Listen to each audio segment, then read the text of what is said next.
బ్రహ్మర్షి పత్రి సార్కి హృదయపూర్వక ధన్యవాదాలు. పిఎంసి ఛానల్ ఈ విధంగా మాకు అందించిన అందరికీ హృదయపూర్వక ధన్యవాదాలు. ఈ ఆధ్యాత్మిక జ్ఞానం మాకు అందజేసిన పత్రి సార్కి వేల వేల ధన్యవాదాలు. దీని ద్వారా మేము ఎంతో ఆధ్యాత్మిక జ్ఞానాన్ని మేము పొందుతున్నాము. మా ఊరు కనిగిరి, ప్రకాశం జిల్లా. Kopparapu Subbarao and Mrs Ramadevi, Kanigiri. ఈ ధ్యానం ద్వారా మేము ఎంతో ఆనందాన్ని అనుభవిస్తున్నాము. ఎంతో ఉపయోగం ఉంది. మనిషిలో ఉండే టెన్షన్స్, భయాలు ఏ విధంగా అయితే ఉన్నాయో అవి ఎలా పోగొట్టాలి ఏంటి, ఈ ధ్యానం చేసి మేము అనుభవాన్ని పొందుతున్నాము. అంతేకాకుండా అంతేకాకుండా దీని ద్వారా జ్ఞాపక శక్తి, బుద్ధి కుశలత, జ్ఞానము, ధైర్యము వస్తాయి. ఎప్పుడైతే మనం ధ్యానం చేస్తామో మనలో శక్తి, ఆనందము, విశ్వాసము పెరుగుతుంది. దీని ద్వారా ఎంతో మనకి మైండ్ పీస్ఫుల్ అవడం, మనలో దివ్య గుణాలు, ఉత్సాహము, తేజస్సు వస్తుంది. అంతేకాకుండా మనం ధ్యానం చేయటం ద్వారా ఎన్నో రోగాలను కూడా అధిగమించవచ్చు. ఎందుకంటే మనకి ఎంతో సమయం ఉంటుంది. దానిలో కొంత సమయాన్ని మనం ఈ ధ్యానానికి ఉపయోగించి ఈ విశ్వానికి సేవ చేసుకోవాలి. అంతేకాకుండా ధ్యానం ద్వారానే సకల రోగ నివారిణి. ధ్యానం ఎంత చేస్తే అంత, ఎవరి వయసుకు తగ్గట్టు అంత చేయాలి. మేము ధ్యాన మహాచక్రం డిసెంబర్లో వెళ్ళినప్పుడు ఎంతో ఆధ్యాత్మికంగా మేము ఎంతో 12 రోజులు మేము ఎంతో ఆనందాన్ని అనుభవించాము. అక్కడ క్లాసులు వినడం, మాస్టర్స్ చెప్పడం ద్వారా మేము చాలా ఆనందాన్ని అనుభవించాము. అంతేకాకుండా కళల ద్వారా మనకి మాస్టర్ల మెసేజ్ కూడా అందుతుంది. ఏ విధంగా అయితే మనం ధ్యానాన్ని ఆచరిస్తామో మనలో దివ్య గుణాలు వస్తాయి. అలాగే మార్పు కూడా వస్తుంది. ముందు ఉన్న జ్ఞానానికి ధ్యానం చేసిన తర్వాత వచ్చే ఆధ్యాత్మిక జ్ఞానానికి తేడా ఉంటుంది. మానవుడే మాధవుడు అంటారు. మానవుడు మాధవుడుగా ఎలా అవుతారు? మానవుడే దేవుడు, మనిషే దేవుడు. ఒక రాములు వారు ఉన్నారు, ఈ భూమి మీద పుట్టారు, పెరిగారు. ఒక వీర బ్రహ్మేంద్ర స్వామి ఉన్నారు, ఈ భూమి మీద పుట్టి కాలజ్ఞానాన్ని రాశారు.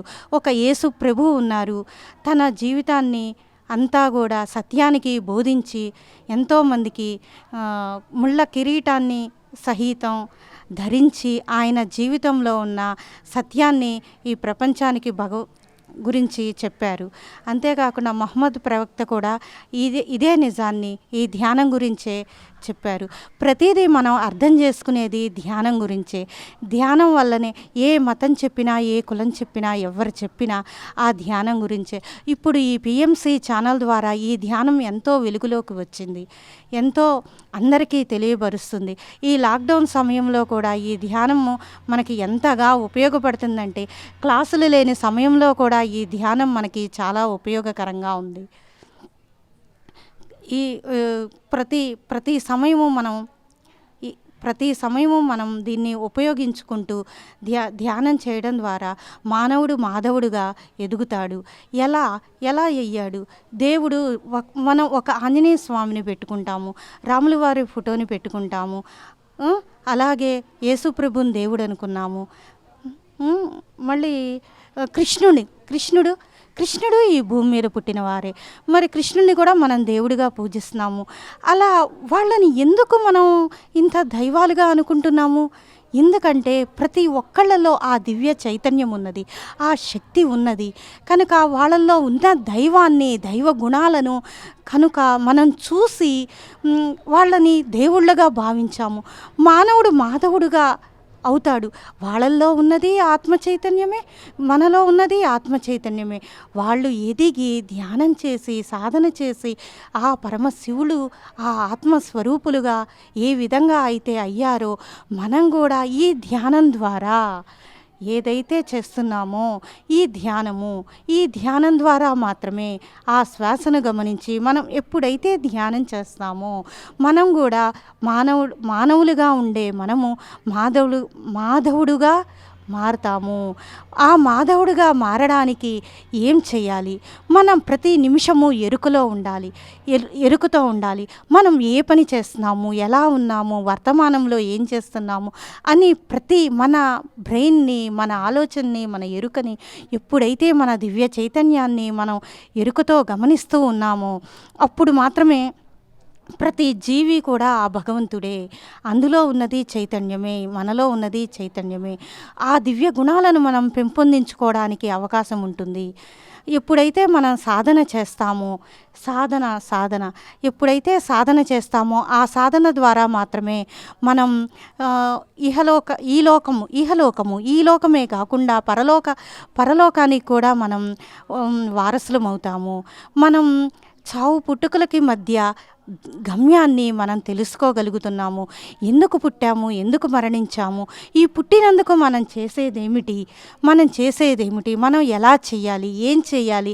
ఇప్పుడు మనం ఎరుకలో ఉండటం మన ముఖ్య కర్తవ్యం. ఇప్పుడు మనం ప్రజెంట్ ఏం చేయాలి, భవిష్యత్తుని ఆలోచించొద్దు. రేపు జరిగేది జరుగుతున్నది, జరగబోయేది ఏమిటి అనేది మనం ఇప్పుడు ప్రజెంట్ ఏం చేస్తున్నామో, మన ప్రస్తుత కర్తవ్యం ఏమిటి అని మనం ఈ ధ్యానం ద్వారా మాత్రమే మన బ్రెయిన్ మన ఆలోచన మనకి ఎరుకలోకి తెస్తుంది. మనకి ఎరుకలోకి తెచ్చి మన వేసే ప్రతి అడుగు ఎంత ఉన్నతంగా చైతన్యంగా ఉంటుంది అన్నది తెలుస్తుంది. మై డియర్ ఫ్రెండ్స్, ఎప్పుడైతే మనం సజ్జన సాంగత్యము నలుగురితో ఉంటామో మనకి నా అన్న వాళ్ళు మనది అనే ఒంటరి భావన పోయి అందరూ నా వాళ్ళే, అంతా మన వాళ్ళే, ప్రతి ఒక్కరిని చూసిన ఆ దివ్య చైతన్యమే, ఆ పూర్ణాత్మ నుంచి వచ్చిన అంశాత్మలమే మనమంతా. ఈ లోకమంతా నాదిలా